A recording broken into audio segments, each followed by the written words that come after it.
I mean, it's everybody has one. Is Hi,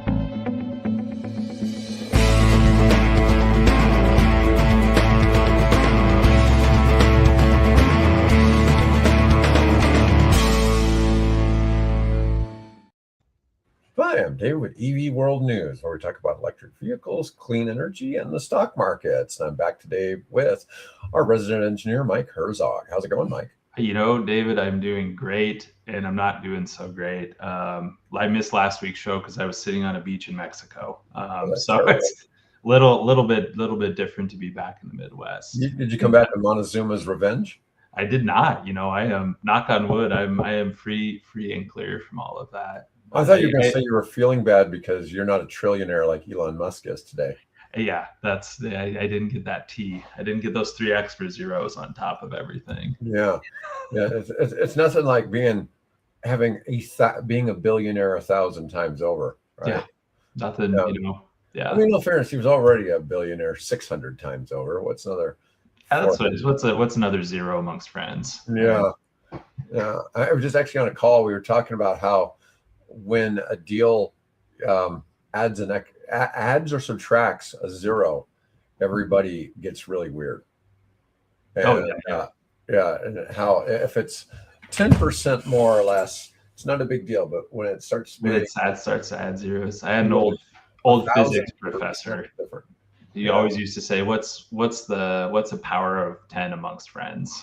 Just whatever. Yeah. But it's kind of funny. Yeah. SpaceX is sitting at 100. So it went live today at $135. It's sitting right now around 165, 166. It's been at 165-ish for about the last 15 minutes. But I watched as it went up. It's gone up. I've seen it. I think the highest. I don't think I've seen it hit 167 yet. It might have when I wasn't paying attention, but still. Are they saying what it's supposed to finish at today? Has anybody said anything? No, but it was fixed pricing on the IPO, and it was fixed at 135. But those shares are now trading. So the 75 billion shares are put in the market, traded at 135, and then now this is new trading. New trading has bumped it up already. I got you. Yeah. I mean, it's $30 on 135 is about 20%. That's not bad. A little more than 20, about 22%. In what, 4 hours? 20%. No. It's been in the past hour. Oh, just yeah. It's not been much. There hit 167, but I'm just saying it's kind of wild. He's the first trillionaire. No. Obviously, you're the expert in this stuff. But on those initial IPOs, do you have to hold that stock for a certain amount of time before you're allowed to resell, or is it just okay? So it depends on where you are in the process. Okay. So if you're an insider, like if you're an employee of SpaceX, they may have gotten some shares they could trade, but for the most part, the founders have to give 30-day notice that they're going to sell shares. That they're going to sell. So basically, you can't pump that stock up and then immediately cash out. Yeah. Gotcha. So when you look at companies, so this is one of the things with Oklo that drove Oklo's stock low. So their stock went from. So I know somebody who in his pension fund bought Oklo at $1 before it went public. Okay, and I think I told you it went almost to like 190 last year. Okay, and then it dipped back down to $55. Okay, well, one of the reasons it dipped back down to $55 was insiders sold a bunch of shares. Now, it wasn't like crazy. It wasn't like they were selling all their shares, but it looked like they were selling enough like to go buy a house with cash. Yeah. Or something. It wasn't a nice house, not, like they might have sold a couple $1 million worth, but I think that they may have just been, buying real estate or deciding that it was, at that price point, cash out. I mean, that's a lot of money. But they had to announce it 30 days in advance. So then what happens is whenever insiders are selling a big block, the stock always falls. Yeah. So they never get to sell it at the top. When they made that announcement. Yeah, that's something people don't really talk about much. You're talking about, your stock, you're worth this much.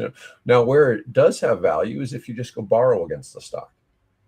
Gotcha. Okay. So, and this is something kind of interesting. So you can use restricted stock to guarantee a loan. Okay.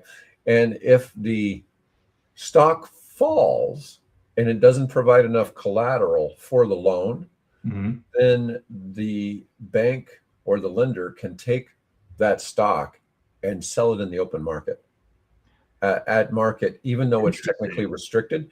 That is an exception. They're allowed to because it's being held as collateral. But I think that there's some other stipulations to that. So without that 30-day thing, but and I'm sure that happens fairly often, but I don't know how often.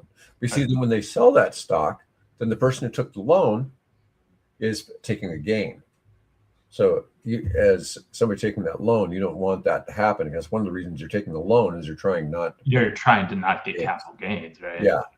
So that's part of the reason why you do that. And some of it, you may not want to sell your stock simply because you have a certain amount of ownership rights as a stockholder. And so you may not want to dilute your ownership percentage for your ability to vote. So there's numerous reasons. There's all kinds of levers being pulled, and counterbalancing. Right. Yeah. This is one of the reasons too. If somebody's got a business that's making a few million net that has some like 10 to 20 million revenue, I try to point them towards the Toronto Stock Exchange. And one of the reasons is we can get somebody on the Toronto Stock Exchange for less than $250,000 total setup, and they have only a couple $100,000 a year of public company overhead versus like Nasdaq has 2 to 3 million typically. Jeez. Yeah. You have big corporate overhead just for maintaining membership on Nasdaq that is much lower if you're on the Canadian exchange. And the other thing is that restricted stock rules that you have in the US, you don't have them in Toronto. You don't have them in Toronto. Yeah. So in Toronto, as a founder or whatever, your shares can be free trading. Free traded whenever you want. Yeah, whenever you want, which is different than how that's handled in the United States. And that's not just particular to NASDAQ, it's particular to New York Stock Exchange, OTC, whatever in the United States. But if you go outside the US, you don't have those same restrictions. So there's some advantages. And to be fair, most of the Toronto Stock Exchange is American companies. So it's it's Canadian name. Why it's great to have friends like you, David. Right, walk me through all of that stuff and just tell me how it all works. Well, I mean, we've had guests on the show that we've interviewed, and I'll occasionally have follow-up discussions with them. Yeah. About, hey, you're wanting to go the public route. Here's what your options are. Here's what you should do. I almost always recommend Toronto first, just because you can always uplist. You don't want to be in a situation though where you're on Nasdaq and your stock traders, and then you need to downlist. Then you move to the Toronto exchange. The thing is, if you have a business, and let's say you had a business making that does 20 million sales, you're making you're making like 20% net, like $4 million a year. You're killing it, but you could expand. But if you could sell the business, maybe you'd sell it for 12 million. But if you want on the Toronto Stock Exchange, depending on what industry you're in, the business could be worth anywhere from $20 million to $40 million. Okay. And so you sell part of it into the float, like 30% of the company, you take cash, and the rest of it, you could borrow half at a low interest rate. Yeah. And so you could get all this liquidity in this business that you still own. And, it's just that now perhaps the stock price is going to be affected. If you're trying to take the whole $4 million as salary, you'd have issues. But let's say you cut your salary to $1 million, let the company, take those 3 million earnings or paid out as dividends or whatever. Your company's worth a lot of money, and it's a thing. But anyways, and SpaceX is still sitting right about the same number. It's really funny. It just keeps moving a little bit. I'm curious where we are on our regular stocks. So you see, like I've said, there was a lot of green there a second ago. Ford's down a few percent. Nvidia's up 4% though. So the AI stocks took a beating a couple days ago, and so here they are, kind of rebounding a little bit. Few percent for AMD. Microsoft down a couple percent. I would figure that with SpaceX doing what it's doing, you might see some things jumping. That's what I was going to say. New scale up 15%. That's a big general goodwill, right? I mean, for lack of a better phrase, it's exciting. Things are moving. People are excited. Well, look at all the nuclear stocks.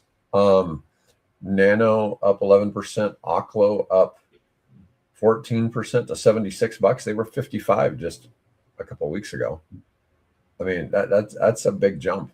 That's a big jump. But the nuclear stocks have always been really volatile. I mean, if there was anything that was kind of built for day trading, it's probably nuclear stocks. But anyways, we'll move on a little bit. And I would say that's the big news of the day. I mean, we've got an individual that's a trillionaire. Right. And he happens to make electric cars. He's probably more responsible for electric cars popularity or lack of it in the United States. Yeah, like I said, I'm not a big fan personally, but you cannot deny like that guy built the industry. I mean, he's a perpetual showman and advocate, and took his licks, but kept EVs propped up there for years. All right, well, we'll start going through some of the other stuff we got today. Grid scale battery storage market exploding to 151 billion by 2029. So that's what, about 3 years from now. It was 40 billion in 24. It's expected, this is globally, to grow to 151 billion by 29, a 270% increase driven by renewable integration and AI data center demand. I'm working on a project in Florida where we're looking at doing rooftop solar on an old steel mill. And we're going to be moving aggregate for roads. Okay. And it would be unloading trains and loading trucks. And it was really interesting. I've tried to design the thing. I'm like, hey, this is a perfect use for all electric front end loaders. Yeah. So, we had the guy from location. Yeah. I haven't gotten a response yet, but one of our prior guests makes front end loaders. And I'm like messaging them on LinkedIn. It's like, hey, I might want 2 of these, Yeah. Things. I mean, that's like that's what it's for, right? I mean, those like those $800,000 sale, Yeah, we want to see that from EVs. And if EVs broader, not personal passenger vehicles, but like industry vehicles. Like that is the perfect use case. So the property used to be a steel mill. So we already have 3-phase electricity and heavy infrastructure for electricity. We have at least 60,000 square feet of roof on the building. Just a big old flat roof. It's going to be all solar panels. We're going to add battery storage. And so that way we're going to have DC charger with two connectors, with 2 guns. And anyways, because the vehicles have 432 kilowatt hour battery packs. Okay. And so it would pull a lot of damn juice from the grid if we were charging one of those things for like hour. Yeah. You'll be paying a couple hours to fill one of those. And so by having the battery storage, the battery can pump electrons into the DC charger faster than the grid can. And then the battery refills from the solar. And we'd be piping a fair amount of solar back to the grid anyways. To the grid as well. Yeah. It's almost becoming, price of entry for all of these incorporating storage. Just with how low those costs have gotten for the material itself, just a battery. Like I always tell people, I want to put solar in my house. Like if you did it 10 years ago, it didn't need a battery. It was expensive. Boy, if you were going to do it today, if you weren't going to put a power wall on or something associated with it, like that's the future, and it's cheap. Put it on. The trains would dump the aggregate onto conveyor belts, okay, which that would normally be electric anyways, right? But we'll power that with electricity. But by removing the tractors from, they're going to be quiet. Yeah, from O&M and fuel costs and all of We'll have a string of diesel trucks that we're going to be loading, and then we don't talk about that. They're not going to be our trucks. They're not going to be our trucks. Yeah. I'd be happy though to get some Tesla semis down there and haul some rock around. You made a good use case for it actually, because you make news for that one. I mean, that would be quite the operation if all electric and putting it out there. Yeah. Oh, yeah. I could see us actually delivering the aggregate with our own Tesla trucks. Yeah. And it'd be a really good use case for it. Yeah, Anyway. it'd be a fun equation to see how it all Yeah. pencils All out. right. Anyways, but that was kind of my talk there on batteries today. Let me see. US EV sales plummet while global markets soars 20%. Isn't that crazy? So How many times have we had that same headline? I Come know. up, it's US. Oh, US plummets. But look at the rest of the world. Holy cow! Yeah. US sales fell 2% in 25, while the world went up 20%. 1 in 4 new cars worldwide is electric.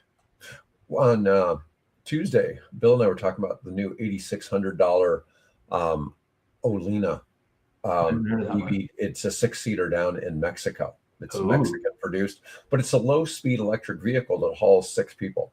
Mm-hmm. It looks like kind of a little van that maybe Volkswagen would have made in the 60s.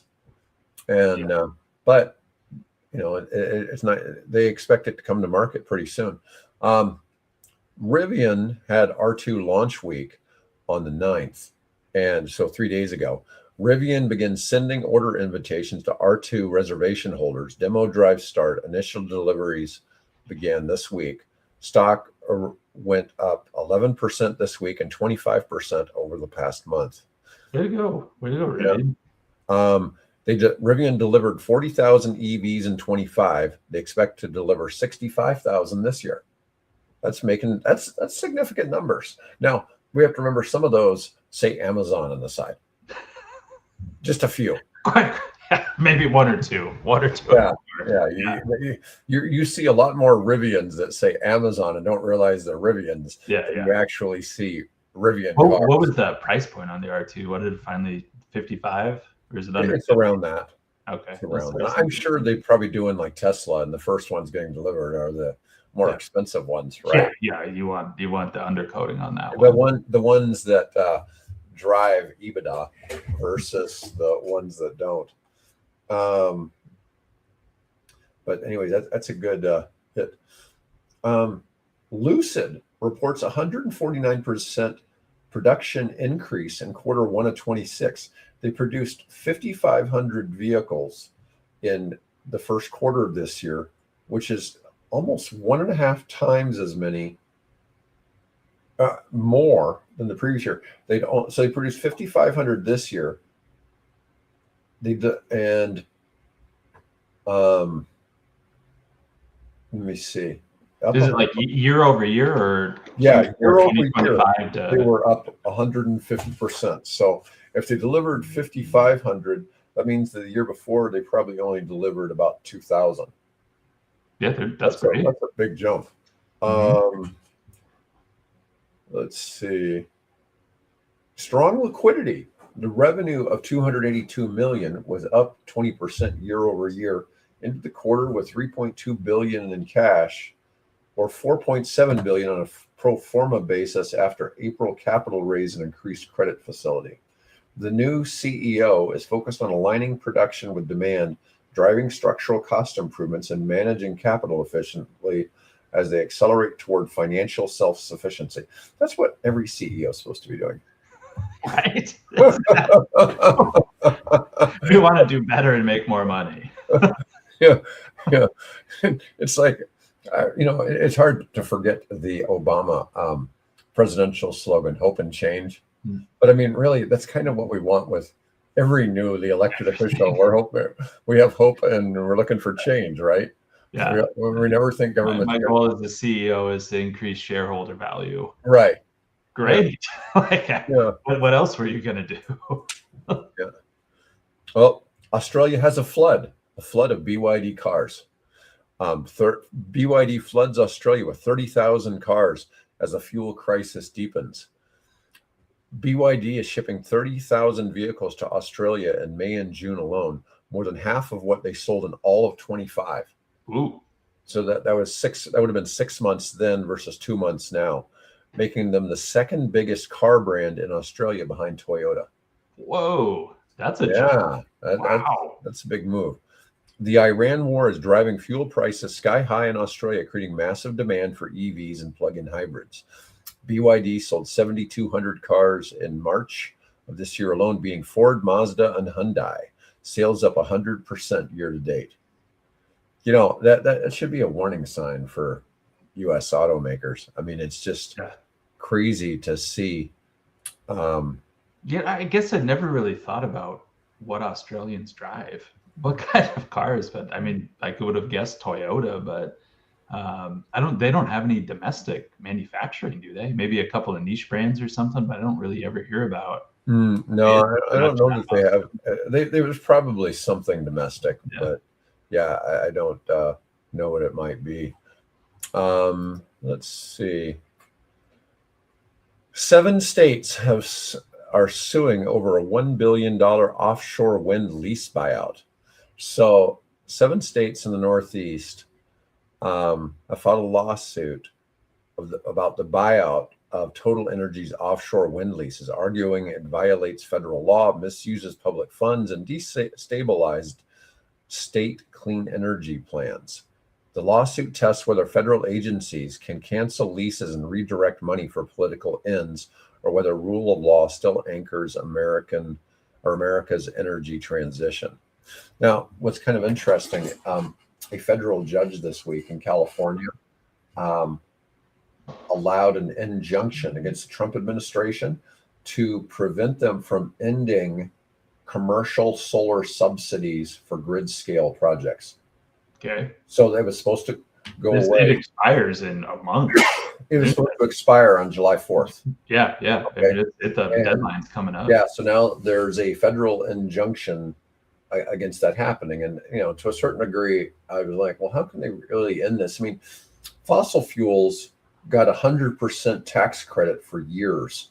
You know, if you invested in oil and gas drilling for years, you could get a 100% tax credit for putting that money up. Right now, it's just a 100% deduction. Okay.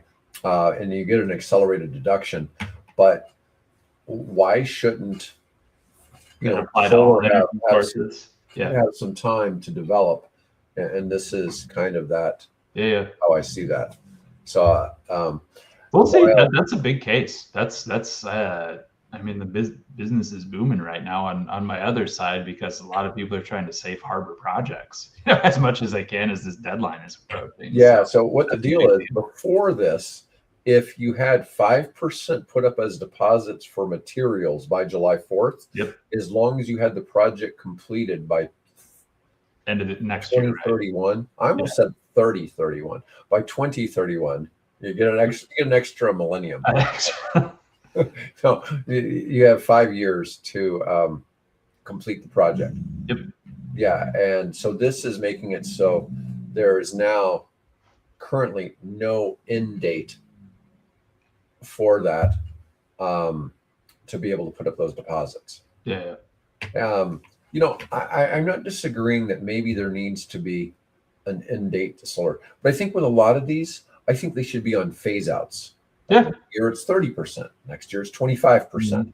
You know, something like that. Well, that's what we see with like the investment tax credits and production tax credits before that. I mean, it was every year they just kept stepping down. And that makes sense, right? And now it's as everything's starting to expire. Like it's tough. Yeah. But there's a lot of projects that are out there right now of like, I'm going to put up a fence and I'm going to go buy a whole bunch of solar panels, and they're going to sit there for the next year and a half until we're actually ready to construct. Well, even like the EV subsidies, they completely cut it, but it could have, you know, went down $1,500 a year for 5 years, right? And that would have seemed more reasonable, and it would have worked out a whole lot better for American manufacturing in my mind. Yeah, let them ramp up. It still would have gotten, you know, some subsidy for a few years, but instead they wrote down $30 billion on the manufacturing side, you know, and I'm not a real big fan of that. Let's see. So we're getting closer and closer to the July 4th date of wanting some reactors to go critical at the Idaho National Labs. And we had, I think it's Antares, already had one go critical. Really? Yeah. Wow. I can't believe that date's coming up that fast. Feels like we were just talking about that. Being it's way out in the future. Yeah. So there's 8 reactors currently under construction in North America, 90 in development. Westinghouse is targeting 10 large reactors under construction in the US by 2030. Big tech has 40 gigawatts of nuclear in the pipeline to power data centers. The industry needs to triple its workforce by 2050 to meet demand. I don't know if that's really true. But these are, especially for Gen 4, right? I mean, those right. Are you need less. Yeah. Let me see. The DOA's reactor program is specific benchmark, achieve reactor criticality by July 4th, 2026, which is just 3 weeks away. Now, Oklo's trying it, and Terry's has done it. There's a couple other companies. I've got something on like Kairos Power Hermes 2 reactor in Tennessee and TerraPower's Natrium reactor in Wyoming. I don't think the Kairos reactor has fuel. So that was the one where they can't get the lithium 7 lithium 7 from Russia. Yeah. So some of that it's wild what the problems are now in nuclear. It's gone from overly regulated to now, well, nobody makes fuel anymore. So what are we supposed to do? The upstream supply chain is kind of there's nobody making this stuff. Can we get some federal help to get into this? Let's see. Electra unveils turbo electric aircraft for NASA. ACES 2050. Electra's, let me see. I bet there's pictures with this one. So we all like to see pictures of planes. Yeah, flying stuff. Planes never disappoint. Although this is probably, I think Bill may have designed this. This looks like something from the movie Cars, but as a plane. Let's see what we got here. It pairs a double bubble lifting fuselage with underwing turbofans that generate both thrust and electricity for boundary layer ingesting tail fans. The turbo electric architecture could boost efficiency by up to 17% while fitting into existing airport gates using SAF or jet fuel, enabling a twin aisle cabin in a narrow body footprint. This represents a pathway to electric aviation that doesn't require massive battery breakthroughs, using distributed electric propulsion powered by turbines rather than pure battery electric flight. Bill's really gotten onto the SAF kick lately, which I've thought was kind of interesting because you're taking, for those who don't know what SAF is, it stands for Sustainable Aviation Fuel. And it basically, let's think wood chips. So it's basically wood chips being converted into aviation fuel. There's a big demand for this because it doesn't have the same carbon footprint and is just as energy efficient. Yep. And it's cheaper to make, and it qualifies for some incentives. Brought to us by a couple of guys named Fisher Tropsch that were had this unique emblem that nobody wants to see anymore on their shirts. Yeah. We'd love to know all the cool stuff. The aggressive party a lot of stuff in the wake of World War II. But we've talked about it a long time. I mean, it's supplemental, right? I mean, it's using electricity to either coast or to support takeoff and landing. All of those things. I mean, it's a good application for it. Or shoot, it's like a hybrid car. Start with that. Start with the Prius, kind of thing of aviation rather than jumping into a Tesla right away. Well, I think there's a lot of renewable things still in the energy space. I talk about things all the time. Everything's an part of the energy toolkit, right? There's kind of a place for everything. We'd like to see a lot more electric, but it's not always practical for everything. That's 100% right. But that's why I like talking about this with you because there are spaces where it makes sense, and where it makes sense, like don't inhibit it. Just let it go. Don't push back. I mean, no, the sun doesn't always shine, the wind doesn't always blow, but when it does, why wouldn't we use it? Well, it's like the people who were protesting Tesla in Berlin because it wasn't green enough. And it's like, well, how much more green do you want? What do you want? I mean, the greenest solution you got is just get rid of all the humans. Oh, wait, this is Germany we're talking about, right? Yeah. Sounds like a very final solution is just get rid of the humans. And then we have, everything. Let's hope AI isn't cranking away on that right now. Right. People are asking it to solve those problems. Yeah. But, let's see here. Waymo is announcing steering wheel free robotaxis.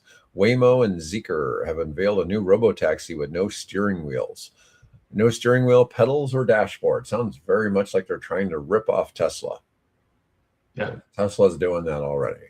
Yeah. So it'd be interesting to see the battle of getting these cars. Anyway, we're out of time, Mike.